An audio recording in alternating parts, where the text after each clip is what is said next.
하나님 말씀 사도행전 20장 34절에서 35절 말씀입니다. 사도행전 20장 34절에서 35절 말씀입니다.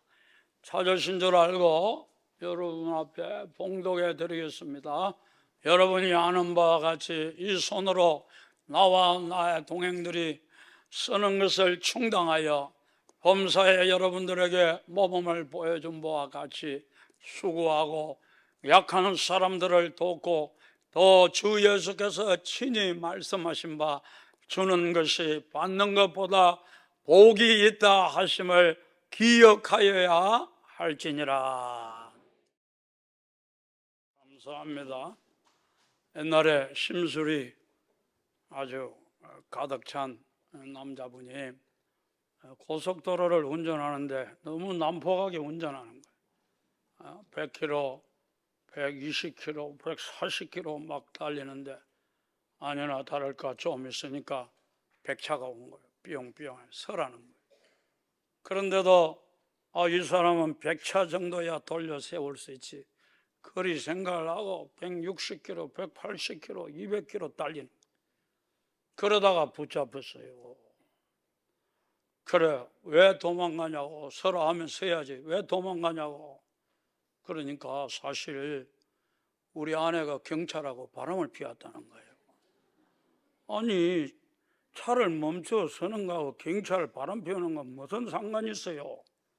그러니까 나는 그 바람 피우는 경찰이 우리 집사람 태우고 따라오는 줄 알았다고. 다시 돌려주려고 그랬다는 거 아니겠어요?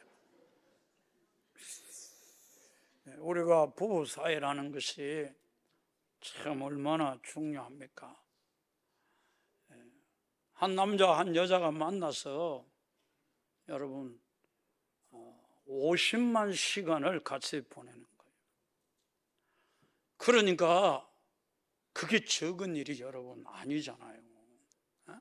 어떤 사람이 그럽디다 원수하고 왼수하고 차이가 뭐냐? 여러분 뭔지 아십니까? 똑같이 미워요. 그런데 미운 사람이 멀리 있는 거는 원수고 가까이 집안에 있는 거는 왼수인 거예요. 남편 왼수, 자식 왼수. 여러분 우리가 특별히 부부 사이가 원수가 되어서 여러분 그렇게 산다고 생각해 봐요. 그게 얼마나 인생을 힘들게 하고 여러분 불행하게 만들겠느냐, 그런 말씀이에요.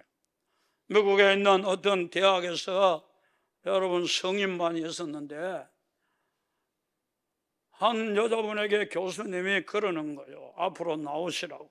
그러면서 내 인생에 있어서 가장 소중하고 사랑하는 사람을 이름을 다 쓰라는 거예요. 그래, 이름을 쫙 썼어요. 그리고 나니까 그러면 지금부터 덜 사랑하고 덜 소중한 사람 하나씩 이름을 지우라는 거예요. 그래서 처음에는 지우기가 쉽잖아요. 슥슥슥슥 지워가는데 나중에 아들하고 남편 둘 남았어요.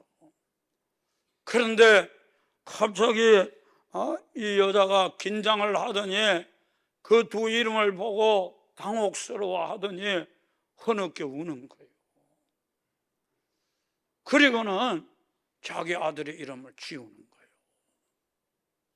그래, 교수가 왜 당신은 아들을 내가 볼 때 가장 사랑하는 것 같은데 아들 대신에 왜 남편의 이름을 남겨놨느냐, 그렇게 물으니까 자식이야, 좀 있으면 결혼해서 다 내 곁을 떠나가지만 남편은 항상 내 곁에 있고, 그리고 죽을 때에도 내가 먼저 죽으면 내 눈을 감겨줄 사람은 내 남편 아니겠습니까?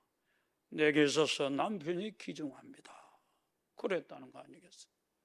여러분 우리가 알고 보면 그렇습니다. 자식 사랑한다, 소중하다.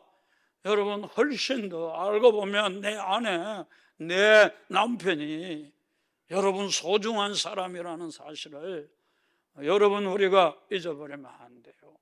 우리가 잘 아는 자동차 왕 헨리 포드는 여러분 80의 생일을 맞이해서 수많은 초청객들이 그 헨리 포드에 대해서 이야기를 나누면서 저렇게 가난한 소년이 어떻게 저렇게 세계적인 거부가 되고 인생의 성공자가 되었나.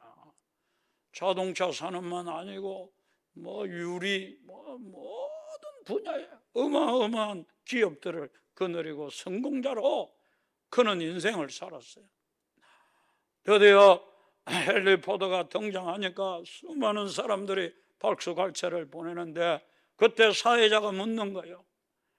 당신은 여러 분야에서 성공한 사람인데 당신의 가장 중요하고 큰 성공이 무엇이냐?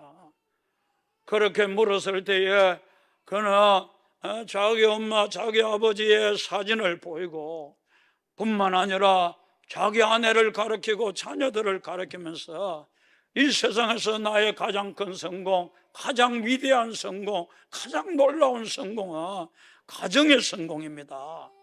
그렇게 고백했다는 거예요. 여러분, 우리가 세상적으로 다 성공해도 가정이 실패했다. 그 사람이 무슨 의미가 있겠습니까? 여러분, 행복은 가정에 있는 줄 믿습니다.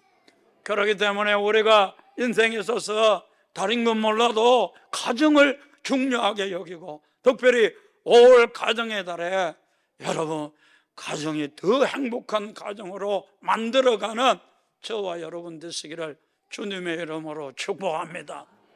여러분, 우리가 그렇지 않습니까?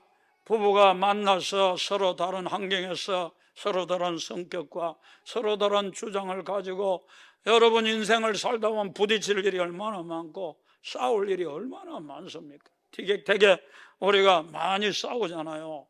그렇지만 여러분, 한 가지 분명한 것은 싸워도 그 갈등을 극복하고 또 갈등이 있어도 또 극복하고 여러분 마침내 행복한 가정으로 만들어내야 될 줄 믿습니다. 어떻게 보면 행복은 여러분 큰 데 있는 게 아니고 작은 데서 여러분 부부의 문제도 갈등도 해결할 수 있는 길이 있다는 사실을 여러분 우리가 잊어버리면 안 돼요. 오늘 제가 영상을 하나 준비해 왔는데 어떻게 부부 갈등에서 해결받았는지 여러분 한번 영상을 한번 시청하도록 하겠습니다.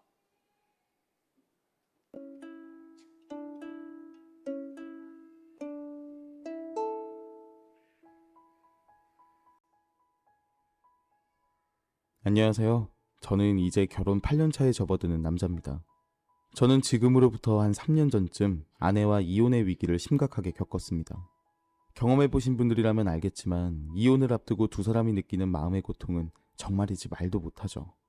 결혼하고 나서 큰 문제는 없었지만 서로 대화가 부족했던 건지 사소한 다툼과 오해들이 쌓여가고 또 골마있던 것들이 터질 때마다 아내의 입에서 이혼하자는 얘기가 심심찮게 나오게 됐습니다.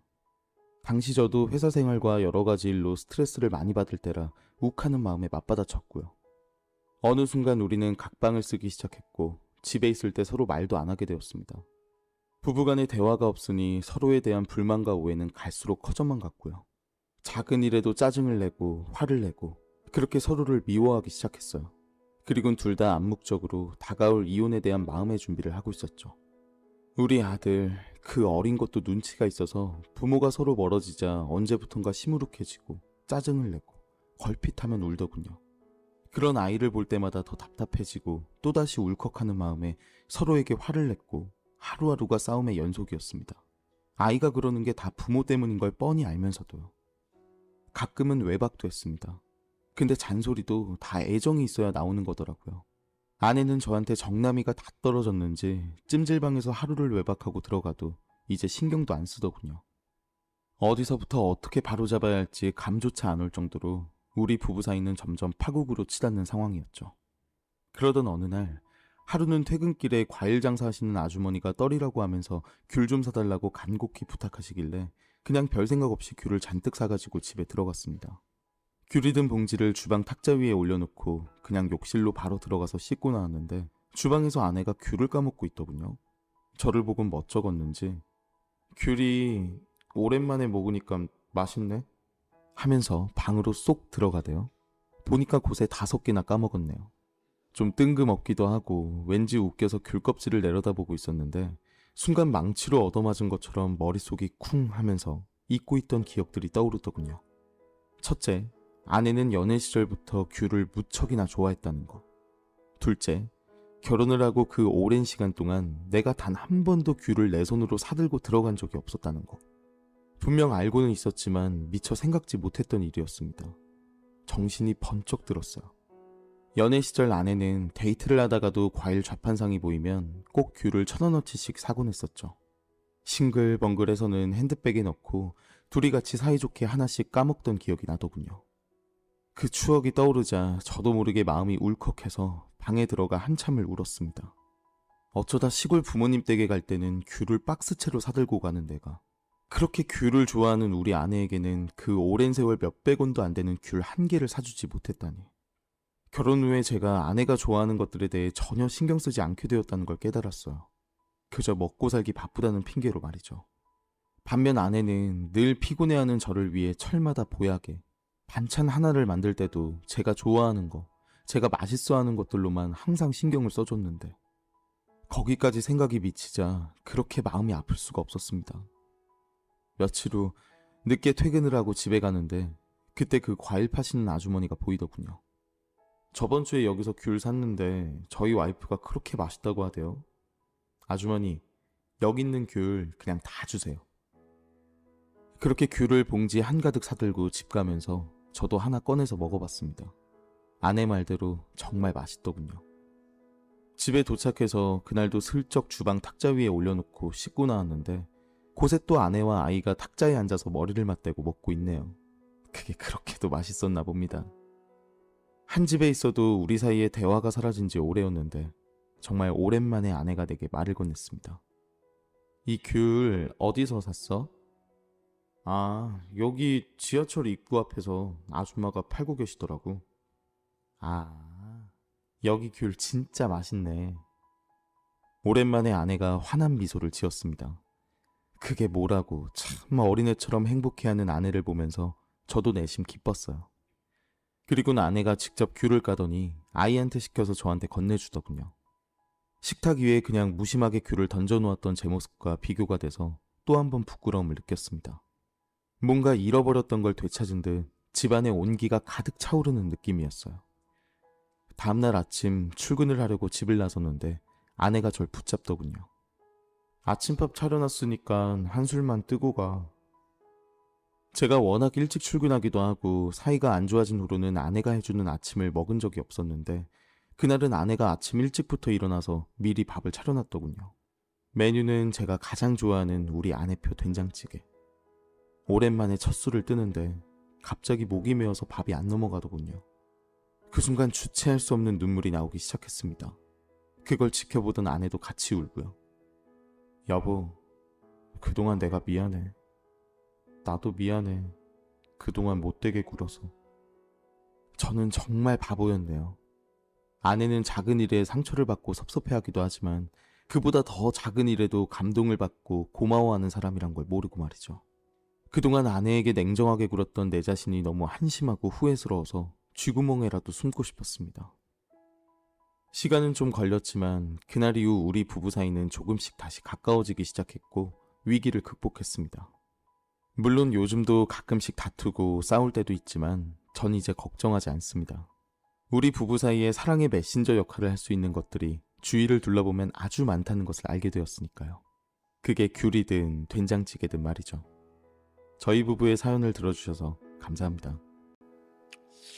우리가 그렇습니다. 남자들이 흔히 그렇게 생각하기 쉬워요. 내가 뭐 열심히 일해가지고 돈 벌어가지고 제 편하게 살게 해주면 그것으로 충분하지 뭐. 내 남자로서 구실 당하는 거 아니야? 그렇게 생각하기 쉽지만 여자는 또 전혀 그렇게 생각하지 않을 수가 있다는 거예요. 남편에게 뭔가 사랑을 느끼고 싶어. 저 남자가 정말 날 사랑하는구나. 그걸 느끼고 싶은 거예요. 그게 사람마다 다르지만 여러분, 이 여자는 귤인 거예요. 그 귤을 먹으면서 다 남편의 사랑을 느끼면서 그거는 행복해 하는 거예요.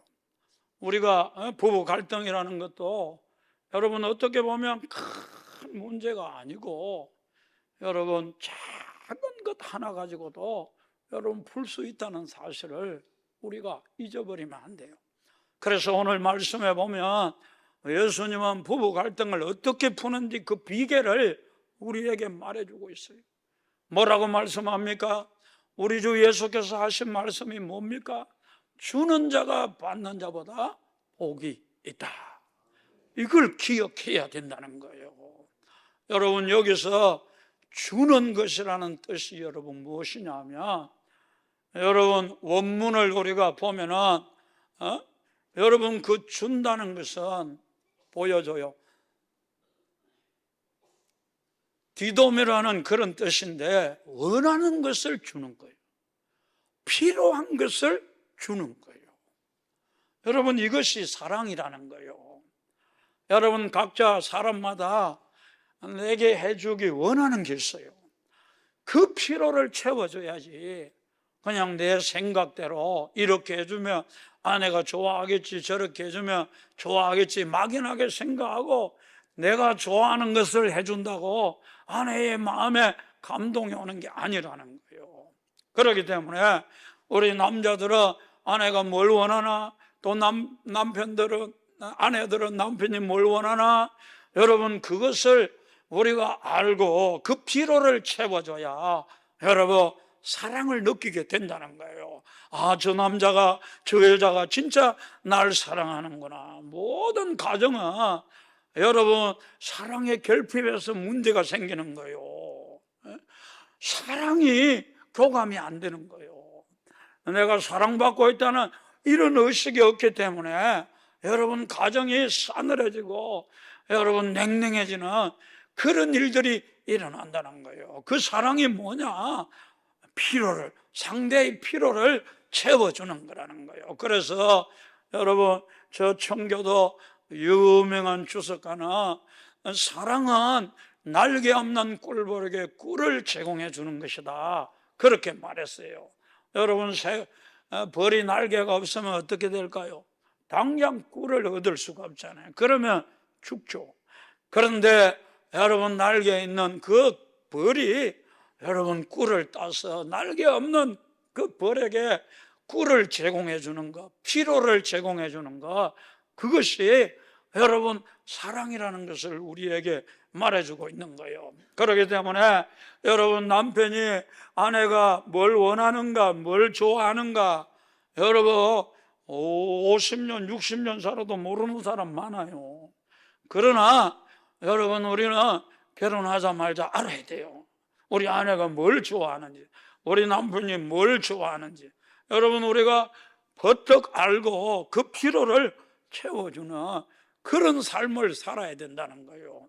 여러분도 잘 아시겠지만 사랑의 5가지 여러분 언어에 대해서 아마 여러분들 많이 들어보셨을 거예요. 우리가 잘 아는 게리 체포만 목사님이 쓰신 책인데 미국에서 최장기 베스트셀러가 된 그런 아주 유명한 책이에요. 이분은 수많은 사람들 상대하고 또 상담을 하고 가정생활을 연구하면서 여러분 5가지 사랑의 언어가 있다는 것을 알았다는 거예요. 어떤 사람은 아내가 인정받는, 나를 인정해 주는 말을 할 때 사랑을 느끼는 사람이 있다는 거예요. 우리 아내가 진짜 나를 사랑하는구나. 우리가 하루 일과를 끝마치고 이제 집에 돌아와서 부부가 서로 이야기하잖아요. 그럴 때 오늘 일어난 일을 이야기하면 그래, 그런 일 있었구나, 되게 힘들었겠네, 그래 참 잘했다 오늘. 여러분 우리가 인정해 주는 것, 그 존재도 그 능력도 그 인격도 여러분 우리가 인정해 주는 말을 들을 때 어떤 사람은 우리 아내가 진짜 나를 소중하게 여기고 나를 귀하게 여기고 정말로 나를 사랑하는구나, 그것을 느끼게 된다는 사실을 우리에게 말해주는 거예요. 아까도 말했다시피 헨리 포드는 어떻게 그런 아름다운 가정을 여러분 만들어낼 수 있었느냐 하면, 원래 효자예요. 헨리 포드가 하루는 엄마가 여러분 열이 펄펄 나고 죽어가는 모습을 보면서 말을 타고 수마일을 달려가지고 여러분 약을 구해오는데, 구해오는 도중에 어머니가 돌아가신 거예요. 그래서 효자니까 이 말보다도 더 빨리 달릴 수 있는 게 없나, 그걸 연구하기 시작한 거예요.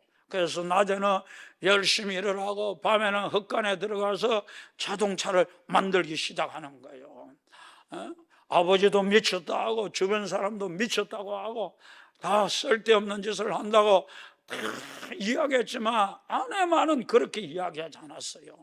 여보, 내가 열심히 기도할게, 최선을 다해서 해봐.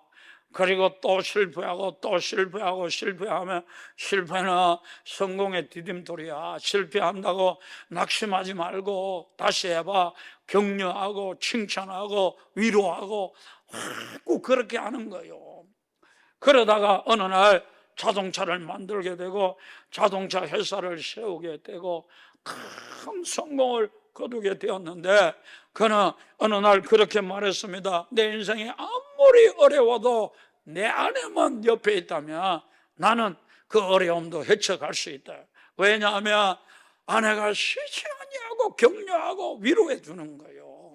그래서 아내가 예수를 잘 믿었기 때문에 자기도 술 안 먹고 담배 안 피우고 심지어 껌도 안 씹고, 낭비한다고 껌도 안 씹고, 그리고 돈 많다고 헛된 일 하지 아니하고 늘 가정 중심으로 그렇게 인생을 살면서 그는 성공자일 뿐만 아니라 가정에서도 행복을 누리며 그렇게 참된 인생의 성공을 일구어냈다는 거예요. 여러분, 우리 남자들 중에서는 그런 사람들 많습니다. 인정해 주는 말, 칭찬해 주는 말, 격려해 주는 말. 아내가 그런 말을 자주 할 때 여러분, 나를 사랑하는구나 느끼는 그런 역사가 일어나게 될 줄 믿습니다. 두 번째로는 사랑의 언어가 여러분 함께하는 시간이라는 거예요. 종종 어떤 남자들 보면 여자들이 뭐 청소하고 빨래하고 아이 키우고 막 열심히 일하는데, 여보 그만하고 좀 내버려야지, 이리 와봐. 그런 남자들 많잖아요. 아내는 어떻게 생각하느냐 하면, 내가 이렇게 살림을 열심히 살고 아이를 키워주는 게 남편을 위한 거라고 생각하는데, 남자는 그렇게 생각 안 하는 거예요. 남자는 여보 그러지 말고 내 옆에 내 이야기 좀 들어줘. 그리고 나와 함께 좀 텔레비도 좀 보고 같이 좀 감동도 느끼고 좀 너무너무 재밌는데 이리 와봐. 그런데도 아내는 눈치를 못 채고 계속 일만 하는 아내가 있는 거예요. 여러분, 아이들도 그렇잖아요. 우리가 부모로서 아이들한테 물어봐요. 엄마가 늘 사랑하냐 하면 아니요. 오늘날요, 아이들 중에서 엄마가 날 사랑 안 하는 것 같아, 이렇게 생각하는 아이들이 너무 많다는 거예요. 그런데 그건 난세조 중에 난센스지. 아니, 자기 자식을 안 사랑하면 누구를 사랑해? 그런데 왜 사랑을 느끼지 못하느냐? 내가 원하는 걸 주지 않는 거예요. 맨날 엄마 방식으로 사랑하는 거예요. 그러니까 아이들이 생각할 때는 엄마는 날 사랑하지 않아, 그렇게 생각하는 거예요. 우리가 그렇다는 거예요. 여러분, 아내나 남편을 대할 때 필요한 걸 채워줘야지, 내가 좋다고 생각하는 것을 자꾸 행하면 그 아내는 사랑을 느낄 수가 없다는 거예요. 세 번째로는 여러분, 선물이잖아요. 어떤 여자분들 보면 이벤트 좋아하는 사람 많이 있어요, 여자들 중에. 그래서 어떤 남편은 맨날 생일 때 장미 한 송이를 사들고 오는 거예요. 그런데 어느 날 아내가 그랬어요. 장미 이제 그만 사와요, 그런 거예요.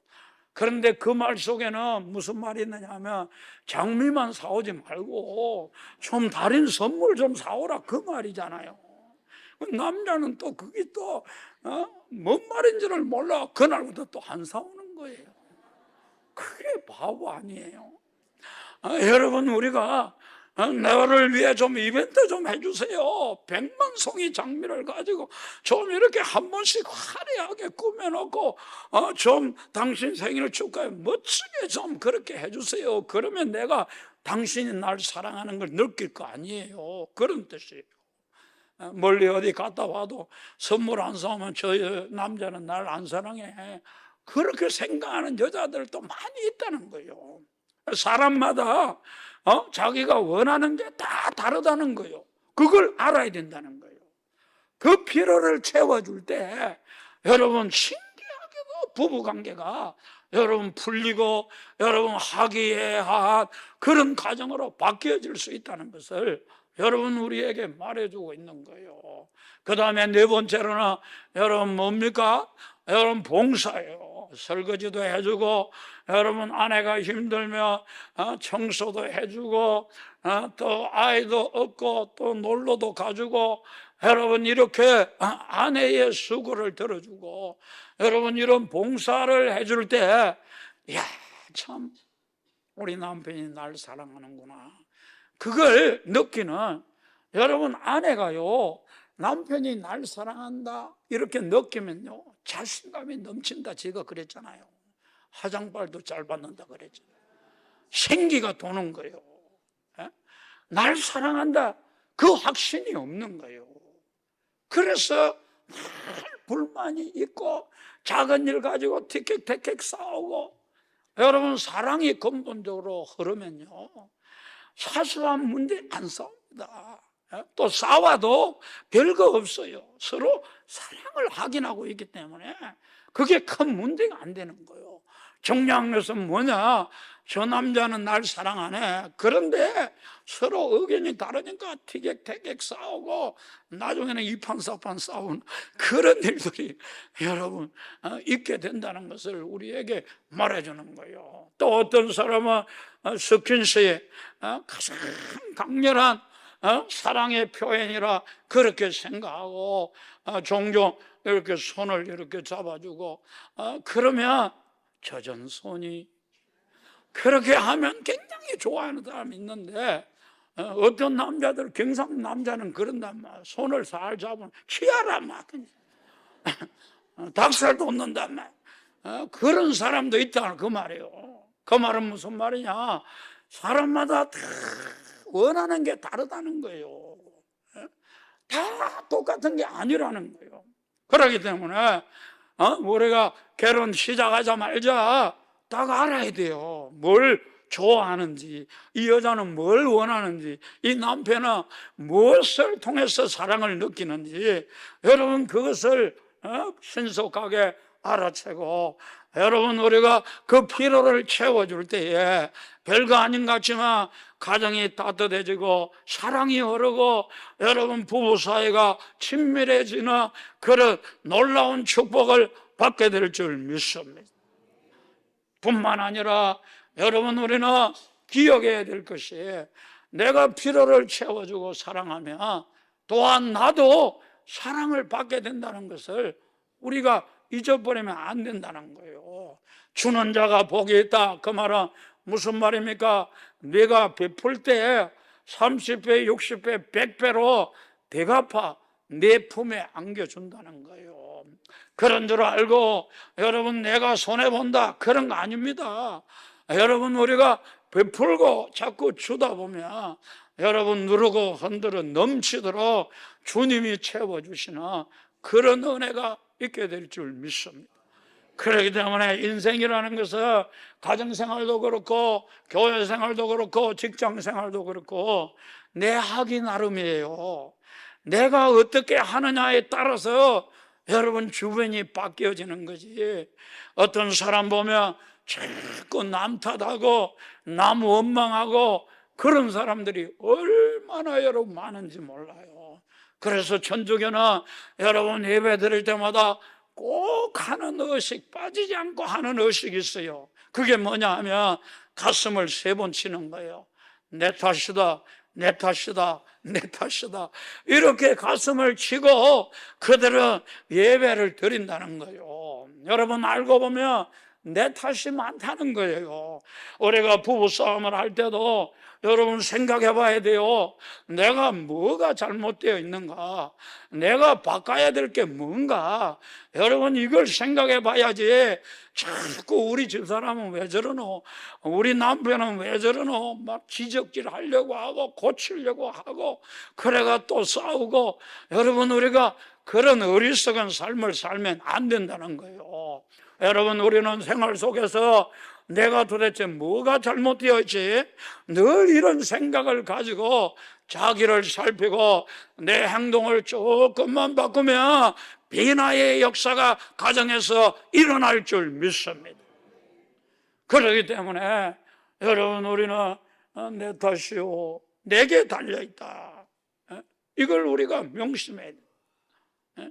어떤 자매님이 영국에 유학을 갔는데 거기서 백마탄 왕자님을 만났어. 너무 멋진 남자를 만나가지고 저 남자하고 결혼하면 내가 얼마든지 행복하리라 그렇게 생각을 했는데 살아보니까 그게 아니거든.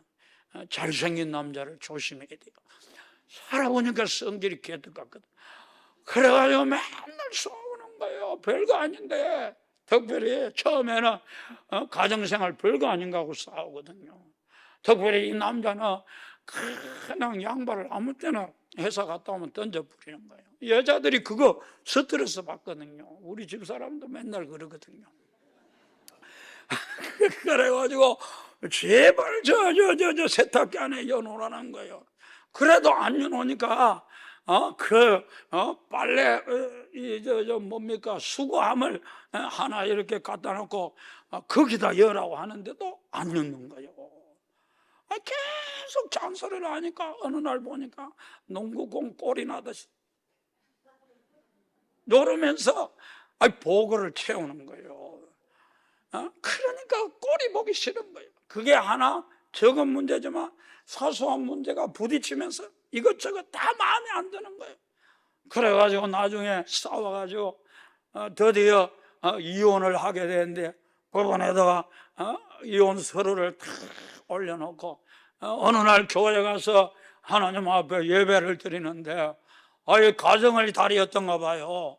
그 목사님이 설교하면서 남편을 대할 때는 죽게 하듯 하고 남편을 예수님 섬기듯이 섬겨야 된다는 거예요. 그때 이 여자분이 한 대 얻어맞은 것. 한 번도 남편을 그렇게 예수님처럼 생각해 본 적도 없고 그냥 발톱 밑에 때만큼도 못 여기. 맨날 막 그냥 아내가 보고를 채우니까 자기는 더 잔인하게 괴롭히고 그러면서 싸운 거예요. 그래, 내가 이혼할 때 이혼하더라도 내가 말씀대로라도 한번 살아봐야 되겠다. 그런 마음이 와서 예수님 생각하고 남편이 예수님 같다 그리 생각하고 섬기기 시작한 거예요. 옛날처럼 딱 양발 집어 던져, 왜? 복을 채우려고 딱 던져. 그러니까 아무 화가 안 나는 거예요. 왜? 예수님 양발이니까. 내가 예수님 양발 세탁기 안에 넣으면 얼마나 주님이 좋아하실까. 그런 생각하니까 화가 안 나는 거예요. 아침에 밥을 차려줄 때가 되었는데 아이고, 예수님이라면 내가 얼마나 잘 차려줘야 되겠노. 그리 생각이 들면서 예수님 대접하는 마음으로 얼마나 아침상을 잘 차렸는지. 뿐만 아니라 회사에 이제 출근을 하는데 예수님이라면 내가 옷을 어떻게 준비하겠나. 그래가지고 와이셔츠를 그냥 칼처럼 다려가지고 깨켜가지고 딱 갖다 바치고. 예수님이라면 그러잖아. 우리가 그렇게 하니까 하루가 지나고 이틀이 지나고 처음에는 하더만 한 달이 지나고 그러니까 남편이 당신 요새 왜 그런데? 뭐 때문에 그러는데? 그러는 거예요. 그래서 내가 예수를 믿었지만 가짜로 믿었다는 거예요. 내가 하나님 말씀대로 안 했다는 거예요. 당신이 예수님같이 존귀한 사람인데 내가 예수님같이 생각 안 하고 내가 당신을 무시하고 미안하다고, 내가 아주 앞으로 당신을 예수님처럼 섬길 거라. 그러니까 이 남편이 처음에는 그래? 그래도 뭐 자꾸 그렇게 섬기니까 나중에는 남편이 울더라잖아요. 내가 잘못했다고, 내가 당신 너무너무 싫어서 괴롭히려고 얼마나 말도 모질게 하고 얼마나 당신을 힘들게, 내가 정말 미안하다. 그래서 잘 먹고 잘 살았다니. 여러분, 우리가 희생, 오늘 말씀 자체가 그렇잖아요. 희생. 여러분, 가정을 살리려면 누군가 희생해야 되잖아요. 내가 상대방의 필요를 채워주려면 희생이 필요, 내가 손해보는 게 필요. 그렇게 해서 가정이 아름답게, 부부가 서로 사이가 좋아지면 자식들도 얼마나 건강하게 자라줍니까? 여러분, 그런 걸 생각하면서 내 수고를 잊어버리고 30배, 60배, 100배로 갚아준다는 확실한 믿음을 가지고 여러분, 다른 사람의 필요를 채워주는 그런 삶을 삶으로 가정이 회복되고 아름답게 되는 행복한 가정 되시기를 주님의 이름으로 축복합니다.